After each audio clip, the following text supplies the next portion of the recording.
Welcome to our Tuesday edition of Chris Fabry Live program, From the Heart to the Heart for the Heart.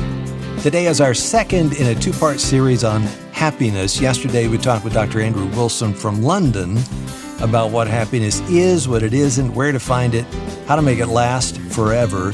He believes there are common myths that the culture feeds us about happiness. If you didn't hear it, don't be sad. Just go to chrisfabrylive.org and you can hear it right there. Today we're going to expand the topic from our own hearts, our own elusive search for happiness, to our children, to grandchildren. What if our desire to make our kids happy is actually making them miserable? What if the hard stuff, what if the adversity, the trying and failing, in other words, the struggle of life, what if allowing them to go through that is the true path for happiness and joy for our children? Find out what the happiness crisis is straight ahead on Chris Fabry Live. Thanks for joining us for our final Tuesday of August. Can you believe that? We thank our team, Ryan McConaughey, doing all things technical. Trisha's our producer. Lisa's hanging out, acting groovy. Josh is answering your calls. And I've been seeing an interesting response to our thank you this month. Each month, I choose a resource to send to anybody who supports this program to keep us going. We're listener-supported. I have heard over the last few years from so many parents who are concerned about broken relationships with their adult children. And the interesting response this month has been how many people are giving for the very first time. And my guess is this is a resource that has touched a nerve in your heart, your life as a parent, maybe a grandparent. Dr. Kathy Cook's book is our thank you. Give a gift of any size at chrisfabrylive.org, and we will send you a copy of Resolve Conflict and Find Peace and Hope with Adult Children. If that's where you are, if that's the nerve in your heart, if you go to sleep at night and wake up in the morning and you're wondering, will today be the day? Go to chrisfabrylive.org. No guarantees with this, but there's some real practical, helpful steps. chrisfabrylive.org, or if you'd like to call, 866-95-FABRY is our number if you want to support us. 866-953-2279. Thanks for your support of the Radio Backyard Fence. Dr. Jonathan Eckert has spent his career helping students become more of who they are meant to be, and don't we all want to be that? The current Koppel Professor of Educational Leadership at Baylor University, Executive Director of the Baylor Center for School Leadership. He first taught and coached intermediate and middle grade students outside of Chicago and then Nashville. He earned a doctorate at Vanderbilt, served in the U.S. Department of Education under Presidents Bush and President Obama, and I shouldn't say Bush is not plural, under President Bush and President Obama, and later prepared teachers. I think he taught 10 years at Wheaton College. Our featured resource today is The Happiness Crisis, How Adversity Can Build a Resilient and Joyful Next Generation. Just go to chrisfabrylive.org. Dr. Eckert, welcome to the program. How you doing today? Thanks for having me, Chris. Doing really well.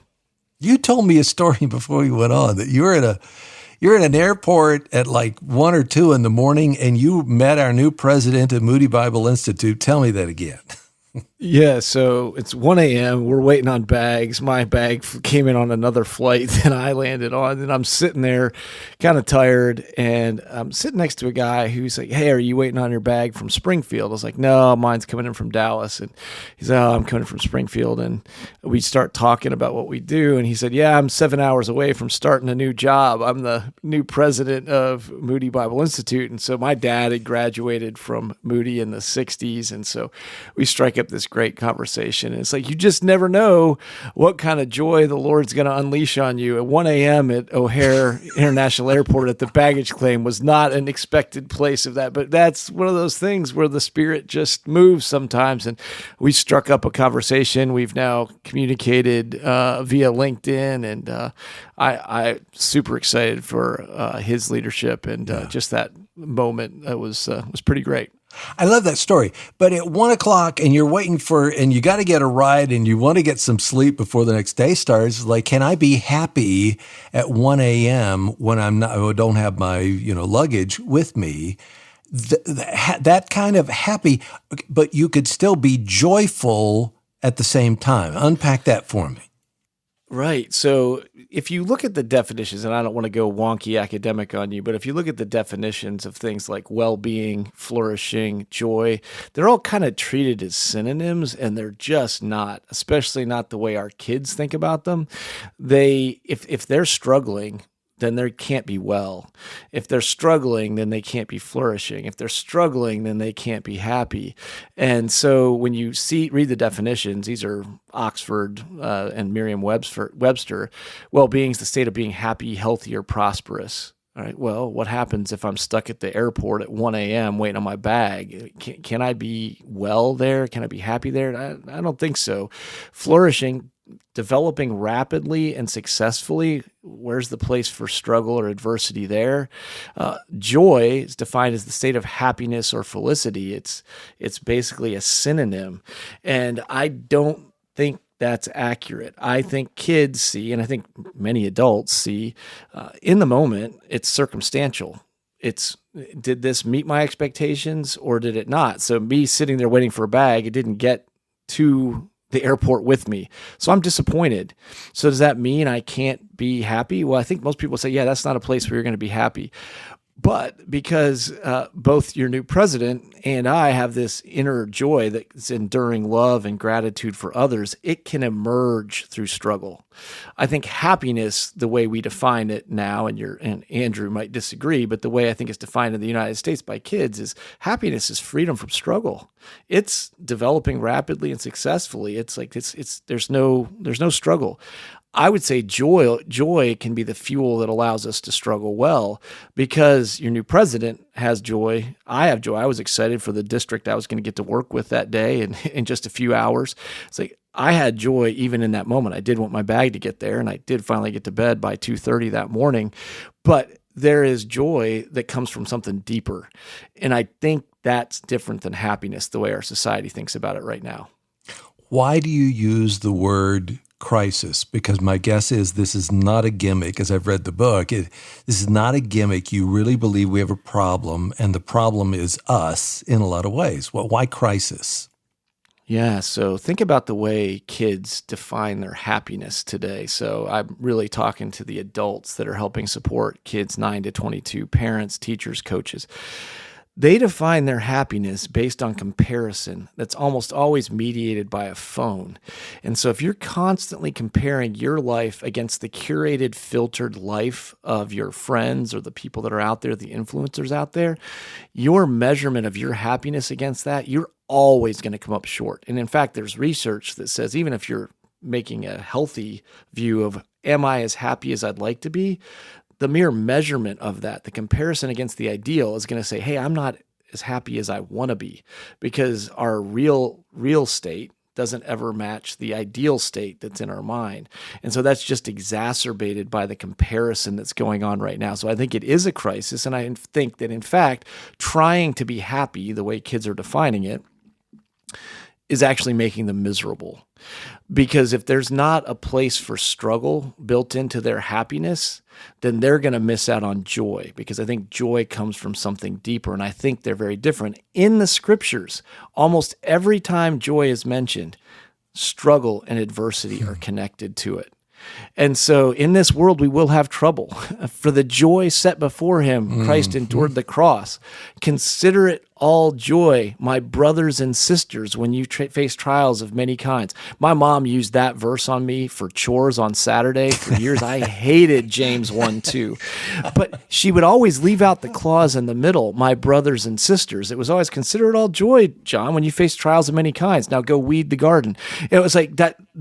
I still don't experience joy when I go through things on my own. But when you go through hard things with others, I do think there is a joy that most of us wouldn't consider happiness. It would almost be offensive to call it happiness, but there is a joy when we carry hard things with others, and I think that's a God-given gift, and I don't want people to go through trauma.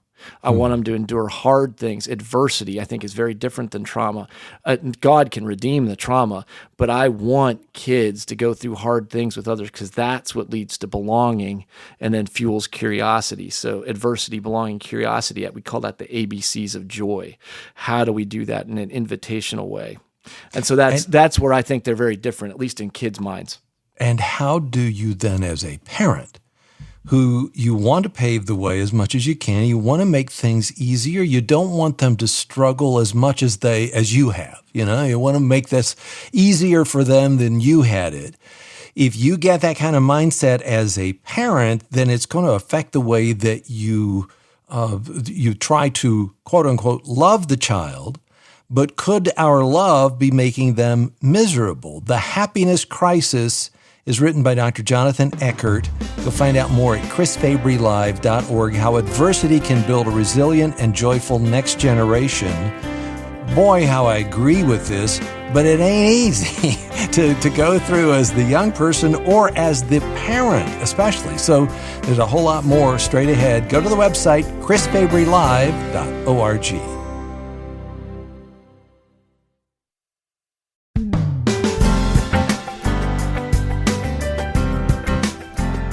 I think what we talked about with Dr. Wilson yesterday about happiness, kind of a philosophical look at this, and what we're hearing today from Dr. Eckert on the happiness crisis for our kids is going to inform your life. And if you have a question or a comment, how do I put this into practice, though? Here's the number, 877-548-3675, 877-548-3675. The Happiness Crisis is by our guest, Dr. Jonathan Eckert. He writes, over 3 decades, I have taught young people from ages 9 to 22. At their core, they have not changed. They still want to belong and to matter. We adults, however, have sent them down a path in pursuit of happiness that is a dead end. So there's as open a question as I can give you. Explain that. Yeah, so the publisher made me take chapter 1 and take you into the problem of that. And that's what's so painful when we hear these numbers, because it's been our lived experience. Those of us who work with kids, have our own kids. Since 2010, anxiety in 18 to 25-year-olds has increased by 161%. Of 12th graders in the U.S., half of girls are not satisfied with themselves, and the half also report often feeling lonely. For boys, it's a third and a third. Depressive episodes in the U.S. among teens has increased by 133% since 2010 and 188% for boys. Self-harm for kids ages 10 to 14 has increased by 286% for girls and 143% for boys. The suicide rate, this is the tragic piece because we don't get these kids back. Ages 15 to 19, it's increased by 58% for girls and 27% for boys. And in the most recent year that's been reported, we lost 6,533 10 to 24-year-olds to suicide. So we can blame smartphones, we can blame a lot of different things, but what role do we as parents, teachers, and coaches play in helping point kids to a more joyful life? And so that's why I believe it's a crisis. And so if happiness were the answer, the way the world's defining it, like, kids should be really happy because we've cleared a lot of obstacles out of their way.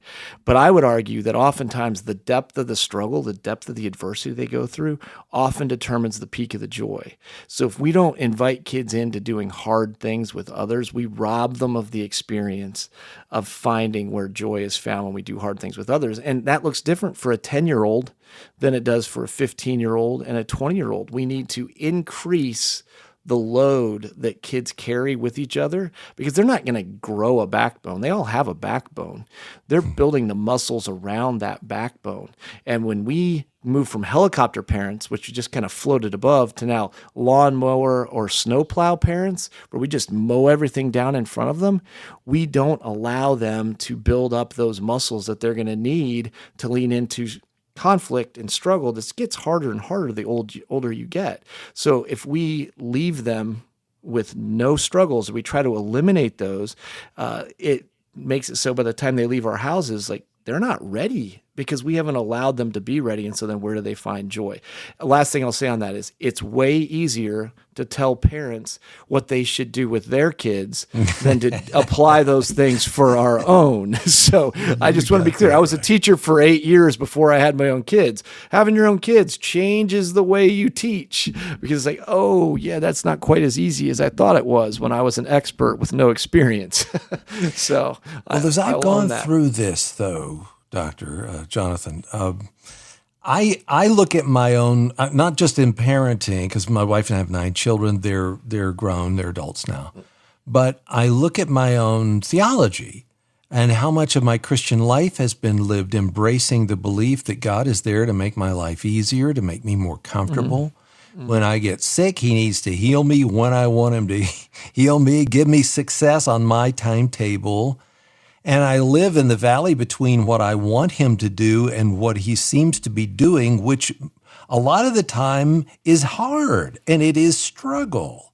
And so what you're saying with our parenting and our kids and making things too easy is the very thing that it seems like God did not hold back from his own people or his own children today. What do you think?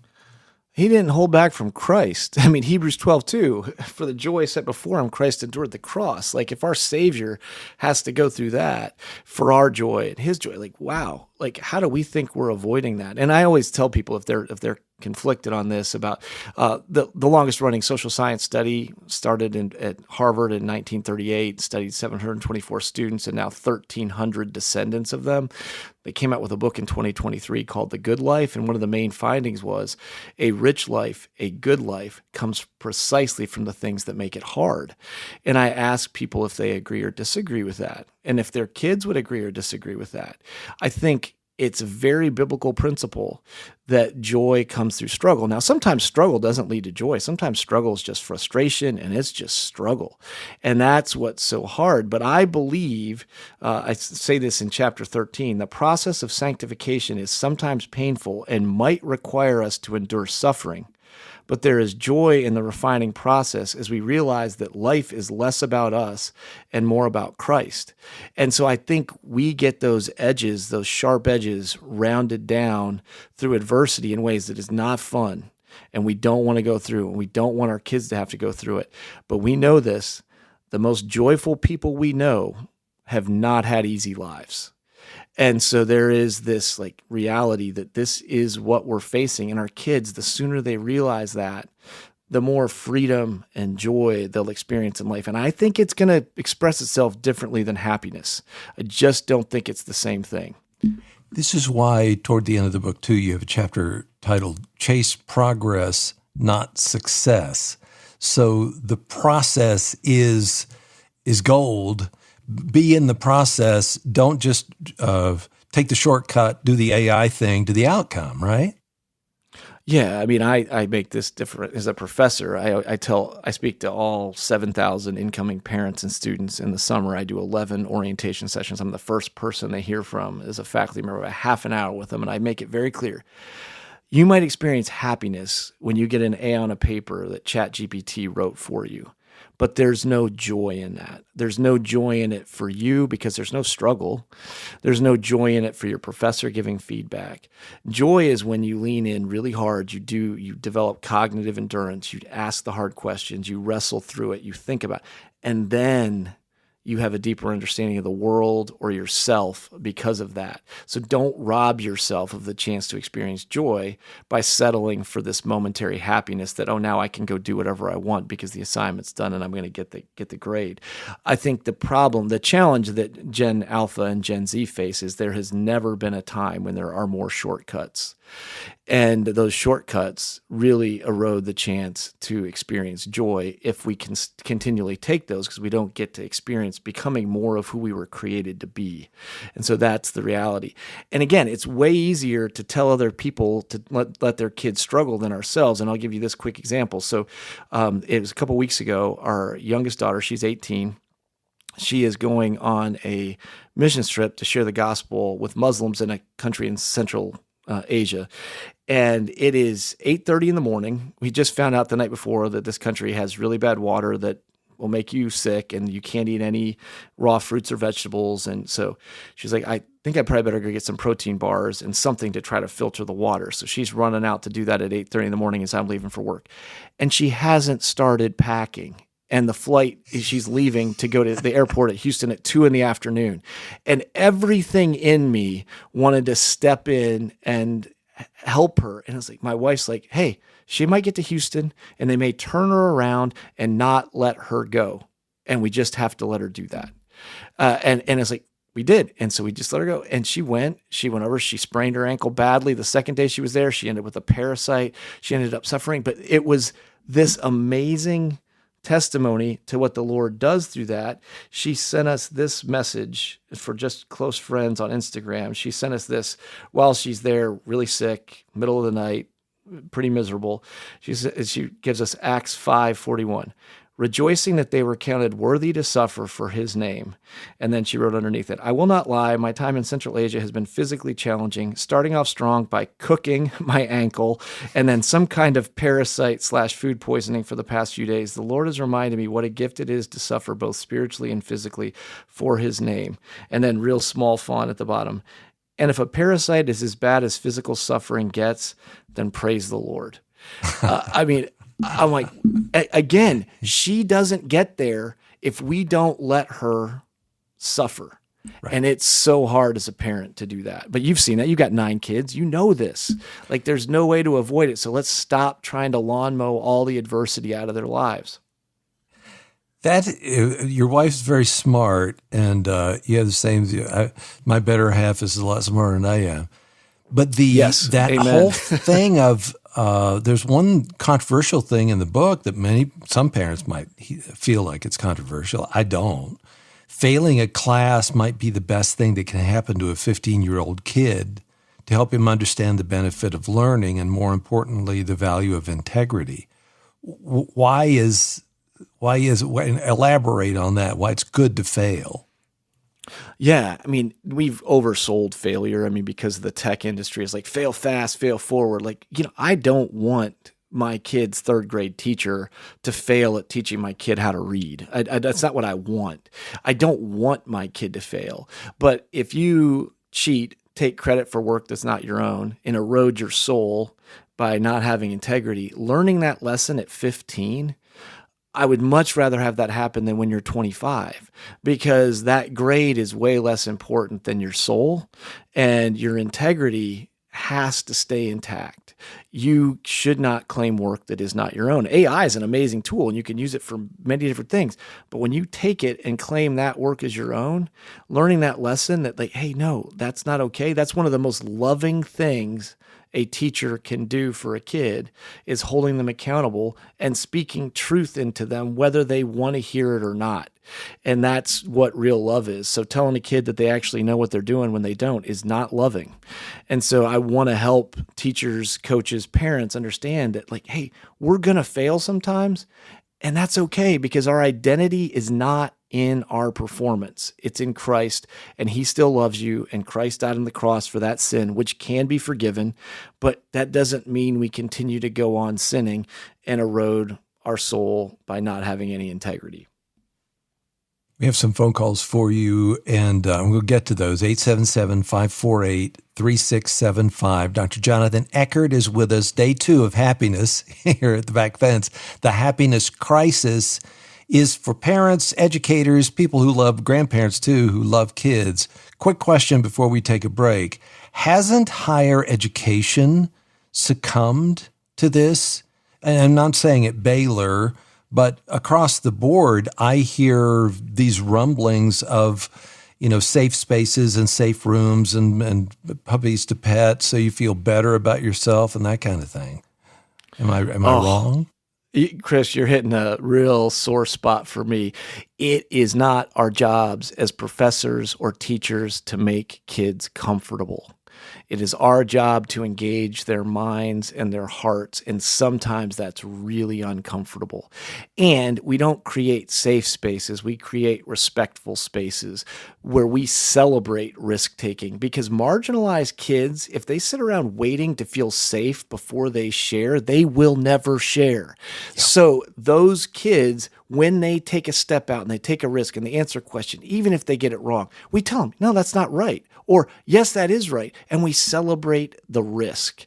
And in higher ed, we have completely lost our way in what is truth. Because if we go back to Augustine and we know all truth is God's truth, that is the whole point of research. That is the pursuit. Now, I don't believe that we really pursue truth. I believe we pursue joy through truth, capital T truth, in loving community. It's not my truth, your truth, their truth. It is truth.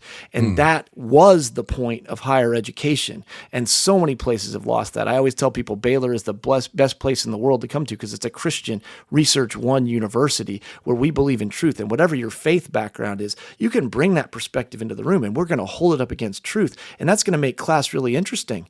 That doesn't change the truth. And so we do that in a way that is loving and in a way that is hospitable. As Christians, we should be the most curious people in the world. When we disagree, we don't dismiss. We lean in and we see why we disagree. I love the quote that you give from John Kay. Through experiences we normally associate with unhappiness, people achieve greater happiness than if they had sought happiness directly. That's from the book, The Happiness Crisis by Dr. Jonathan Eckert. Your calls straight ahead on Moody Radio.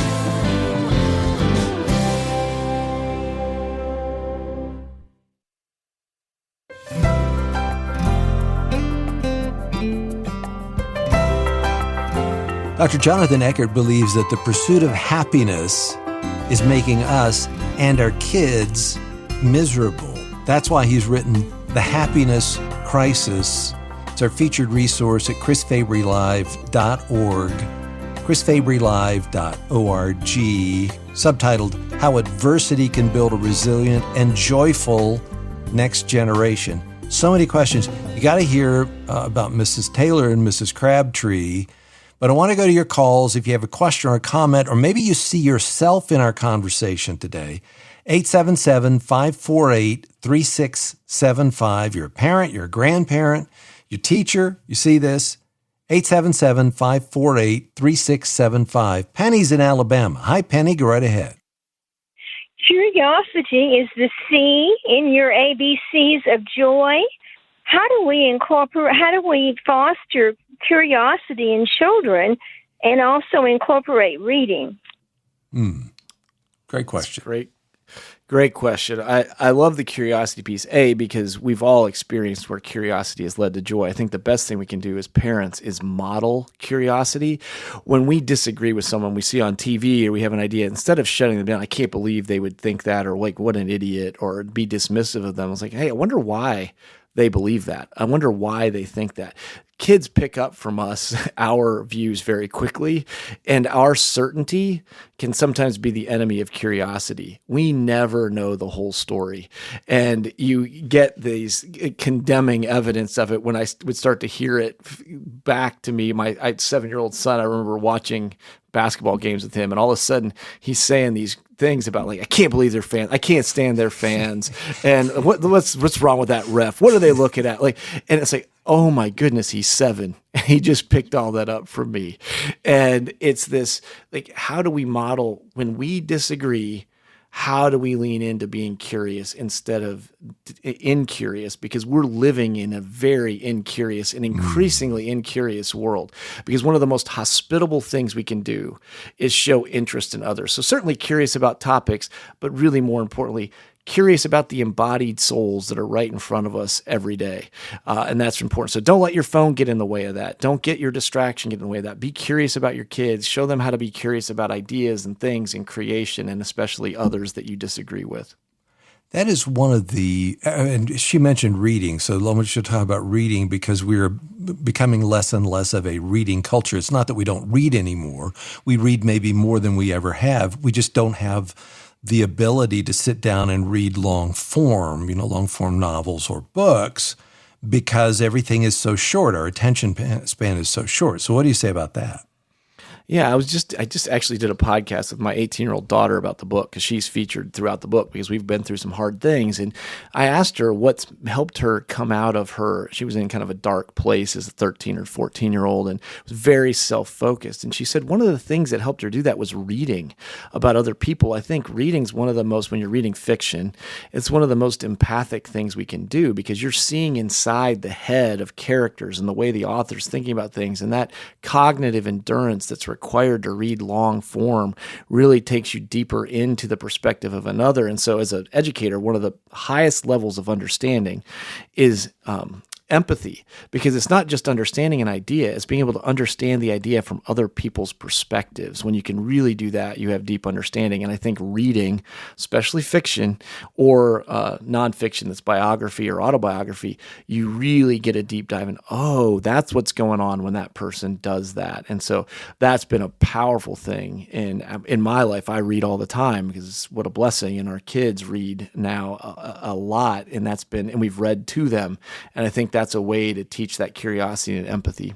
Yes, and to do that so they catch it rather than teach it. Right. You got to go do this. Penny, thanks for your call today. As I went through the book, I wrote this down. Could we be stunting our own happiness and a more vibrant culture by putting people into ideological baskets?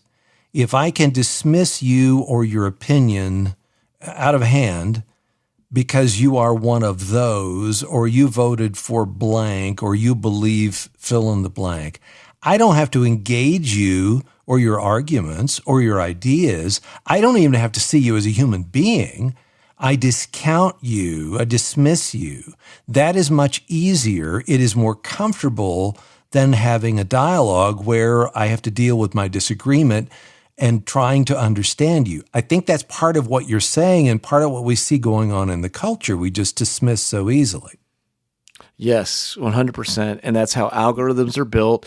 Chapter 6, I think, is TikTok is not truth, and then the next chapter is avoid echo chambers, because what happens is we disagree with those people, and then we get with our people, and then we are affirmed in our disdain for that person, and so you feel connected to the person that you're venting with because you're united against this other person and this other idea. So in one of those two chapters, I give the example of this. If I were to describe this person, it's a Democrat who is in his 30s, an actor, and a union leader.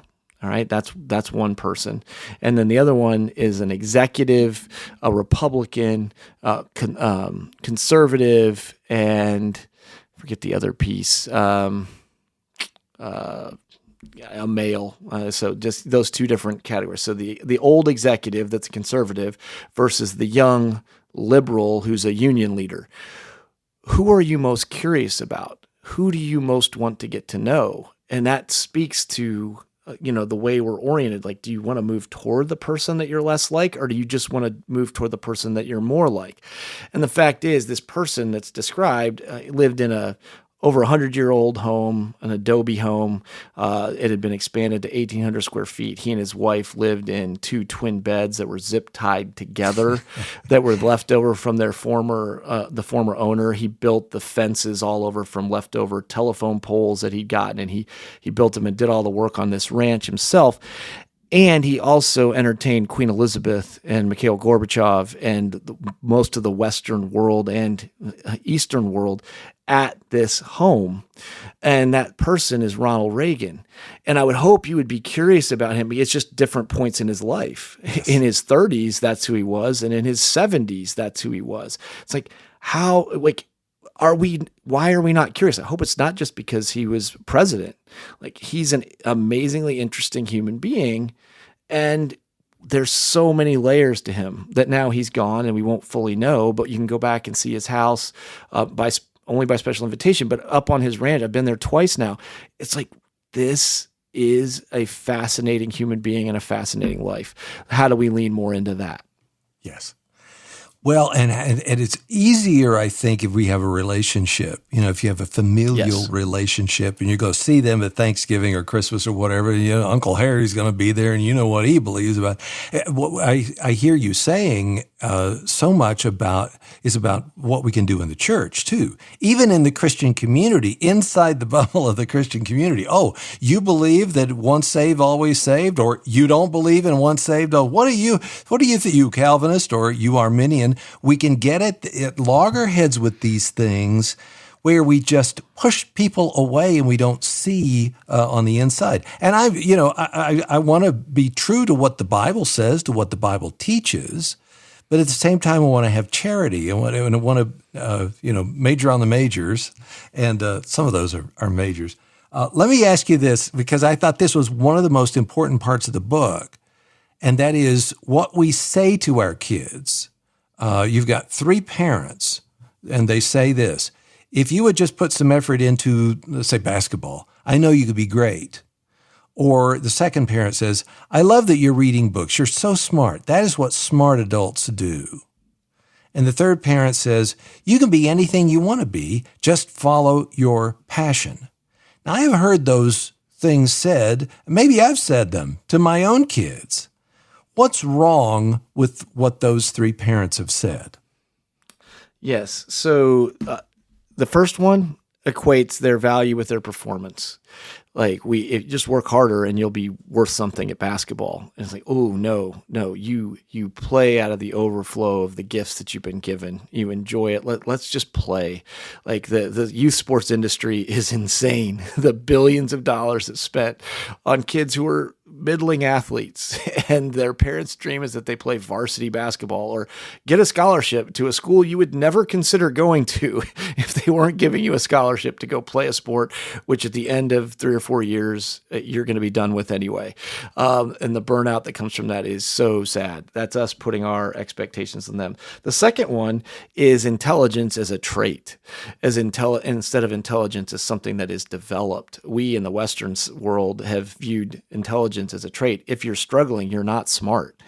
Where I think in Eastern culture, like, no, it's not a trait. It's something that is developed. It's something I think we can learn from China, Japan, other countries where it's like, hey, this is something that can be developed. Now there are issues there as well, but it's like, hey, no, like so many kids think they're good at math in elementary school, and then it gets hard and like, oh, I'm not good at math anymore. It's like, no, you just are struggling, and learning is productive struggle. So that's why I push so hard against this happiness idea, and that we want to avoid struggle. Like our joy comes from an enduring love and gratitude that comes from the Lord as we become more of who we're created to be. And then that can emerge through struggle. So we have to really push back on this trait theory of intelligence.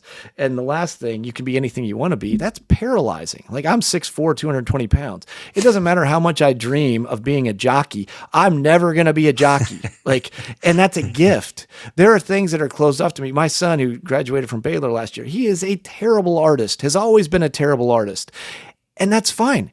I can tell him, you're not a good artist. Like you can still do the best you can. But the fact is he's great with numbers and he's great with people. And he's in a field. He ended up with 4 majors. None of them were graphic design or art, but they were things that he was wired for. And that is a gift. Telling kids they can be anything they want to be is paralyzing.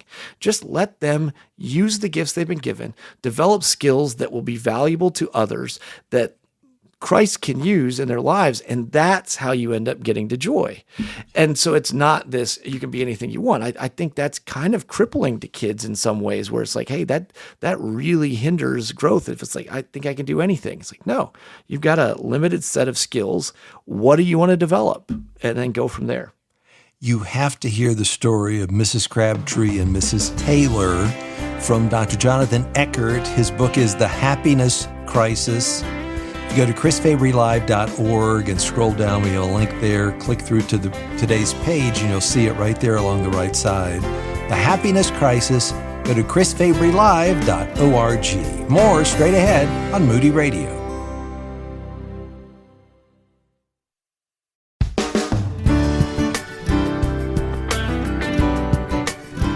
In the book, The Happiness Crisis, Dr. Jonathan Eckert has a try this section at the end of each chapter. Kind of practical. Put this to work. See if this works. And he says, ask a few young people in your life if they agree with this finding. A rich life, a good life, is forged from precisely the things that make it hard? Ask that question. See what kind of response you get. And then he follows up with another question. I want you to hold that in your mind.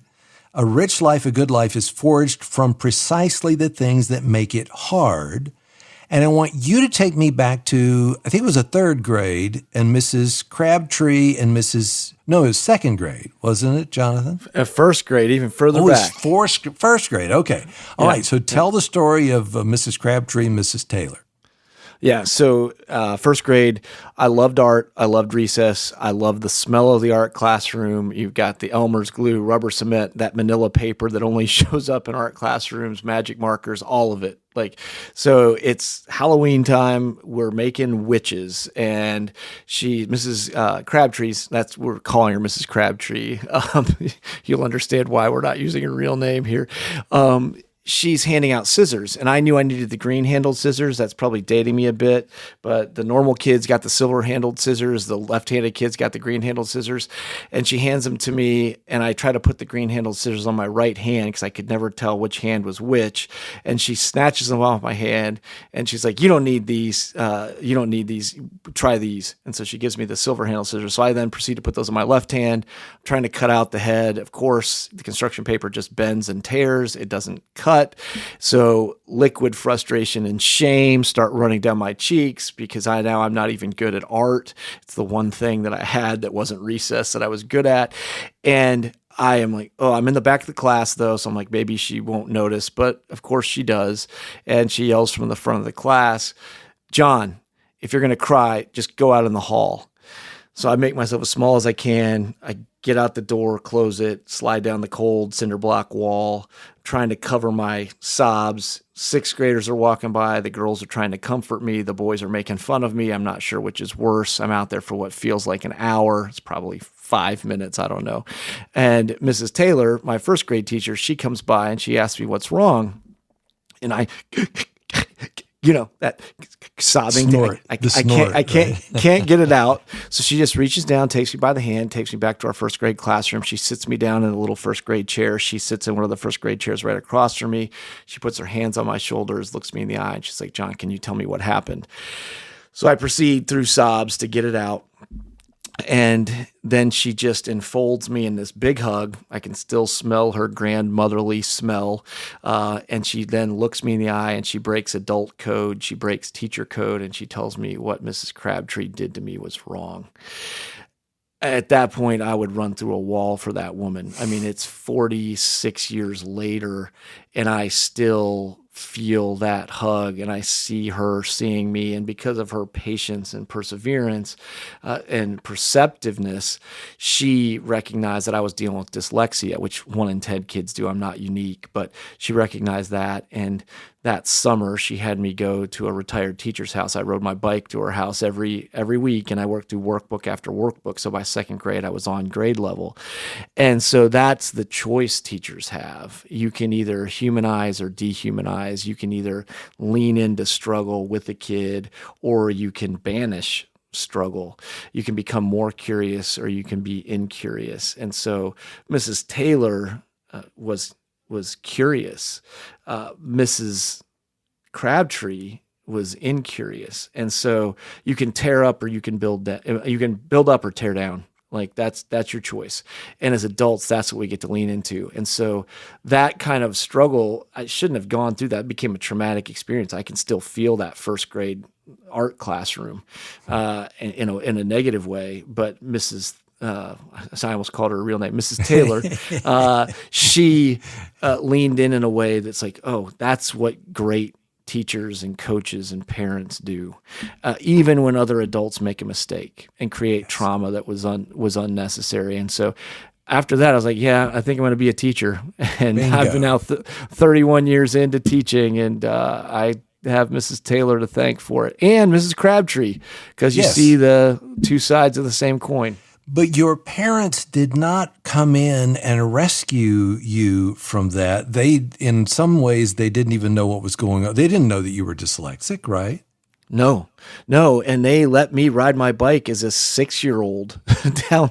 So I would turn 7 that summer, but as a 6-year-old, I'm riding my bike blocks away to this retired teacher's house to go through the work because I had to do the work. They couldn't do it for me.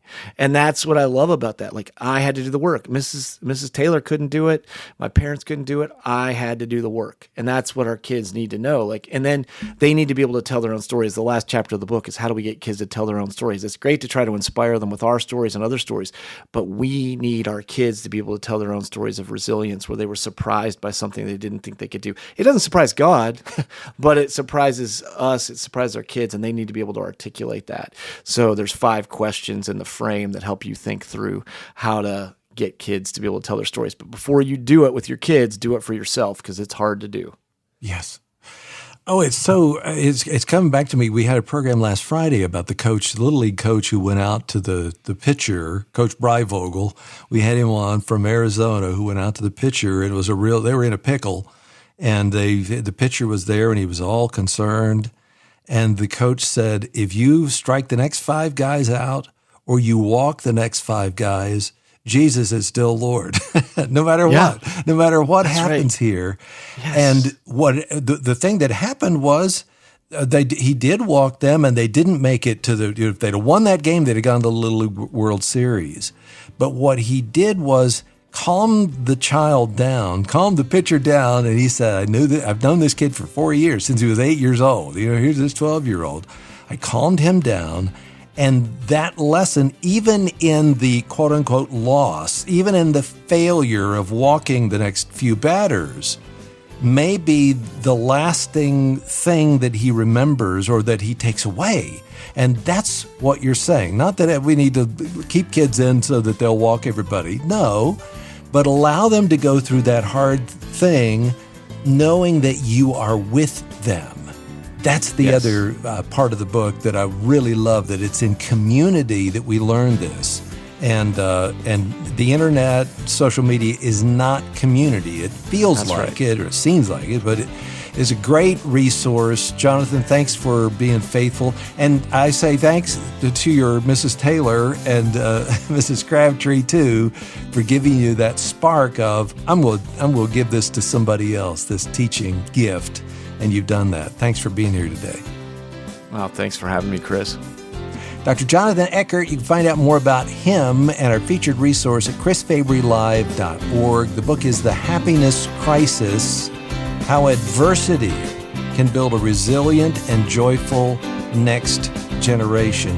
You live that today and see what happens. And come on back tomorrow. Dr. Christopher Yuan is going to be with us at the back fence. Chris Fabry Live is a production of Moody Radio, a ministry of Moody Bible Institute.